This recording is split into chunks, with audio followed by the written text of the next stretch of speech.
Hello नमस्कार मंडळी, स्वागत आहे तुम्हा सर्वांचं पुन्हा एकदा आपल्या नवीन ब्लॉग मध्ये। तर झालं असं होतं की म्हणजे 7 ते 8 दिवसापूर्वी साडी घेतलेली, पण लक्षातूनच गेलेलं आणि आज अचानक म्हणजे कारभाऱ्यांची कपडे धुवायला घेतली, शर्टाच्या खिशात बिल होतं तेव्हा लक्षात आलं अरे चा, म्हटलं आता साडी घेतलीच नाही, देतात का नाही काय माहिती। मग काय केलं, घेतलं बिल आणि कारभाऱ्यांना पण सोबत घेतलं आणि आली स्टेशनला साडी घ्यायला। नाही तर कसं राहिलं की म्हटलं परत विसरून जातं किंवा राहून जातं, काही कारण आली कामं आली का परत लक्षात येत नाही। थोडंसं बाहेर पण जायचं होतं, म्हणजे 16 सोमवारचं उद्यापन आहे, तिकडं पण आपल्याला बोलवून आलेलं आहे, म्हणजे आम्हाला सॉरी, आणि त्याच्यामुळं आम्ही चाललोय। तर म्हटलं पण चला एकात दोन कामं होऊन जातील, नाही तर तसं नुसतं साडीसाठी यायचं म्हटलं की परत लक्षात राहतंय नाही राहत। तर चला पहिलं साडी घेऊयात, नाहीतर परत त्यांच्या लक्षात आहे नाही पाहूयात चला। तर हाच तो गजबजलेला आमचा रोड। तर मंडळी मी मस्तपैकी काय करते, साडी घेऊन येते, तोपर्यंत तुम्ही काय करा, व्हिडिओला लाईक करा आणि शेअर पण करा आणि चॅनलला सबस्क्राईब करून ठेवा। तर खूप शोधल्यानंतर मंडळी फायनली त्यांना साडी भेटली। मला तर शंकाच आली होती भेटती का नाही, पण भेटली।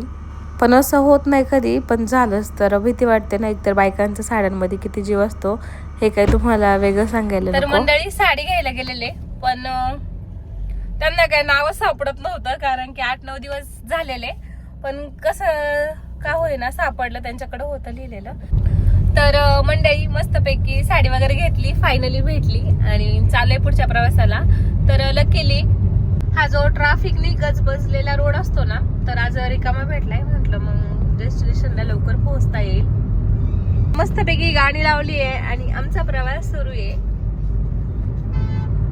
तर मंडळी अंधार पडलेला आहे, सूर्य मावळतीला गेला आहे ऑलमोस्ट, म्हणजे थोडंसं राहिलंय आणि जस्ट आता टाकवं पास केलंय, कारण की भरपूर ट्रॅफिक होतं तिथं।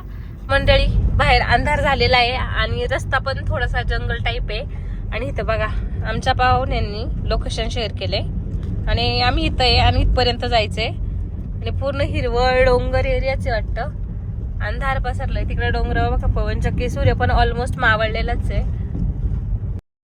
तर फायनली डेस्टिनेशनला पोहोचलो होतो, तर मस्तपैकी त्यांची पूजा वगैरे झालेली, मग आम्ही पण मस्तपैकी पाय वगैरे पडून घेतलं। तर 16 जोड्या होत्या, 16 जोड्यांचे पण निलमताईंनी मस्तपैकी पाय वगैरे धुवून घेतले।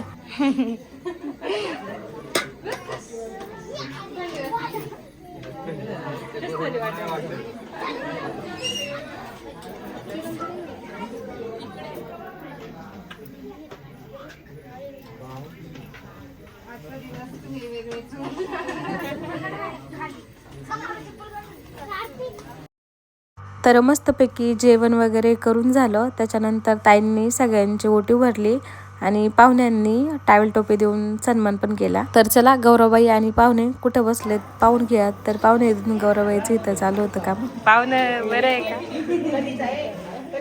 तर चला मंडळी आमचं जेवण वगैरे झालंय आणि रात्रीचे 9 वाजले आणि आम्ही चाललोय घरी। म्हणायची काय गरज, पाहुणे याला शायनिंग मारणं म्हणतात का, फोन दाखवते आपल्याला फोन दाखवणं म्हणत नाहीये त्याला, व्हिडिओ काढते मी। आता व्हिडिओचं काय आहे, पाहुणे भावी व्लॉगर आहे तुमच्या समोर, असं कुठे बोलतात का। माणसाने सगळ्यांशी पंगाव घ्यावा, बायकोच्या बहिणीशी नाही घ्यावा, आणि ती मोठी असेल तर बिलकुल नाही घ्यावा। चल bye bye bye bye bye bye butter bye पाहुणे बाय। तर मंडळी रात्रीचे वाजले आहेत 10 आणि आम्ही ऑलमोस्ट घरी पोहोचत आहोत। तर मंडळी तुम्हाला आजचा आपला हा ब्लॉग कसा वाटला नक्की कमेंट करून सांगा। आवडला असेल तर प्लीज लाईक करा, शेअर करा आणि चॅनलला नवीन असेल तर सबस्क्राईब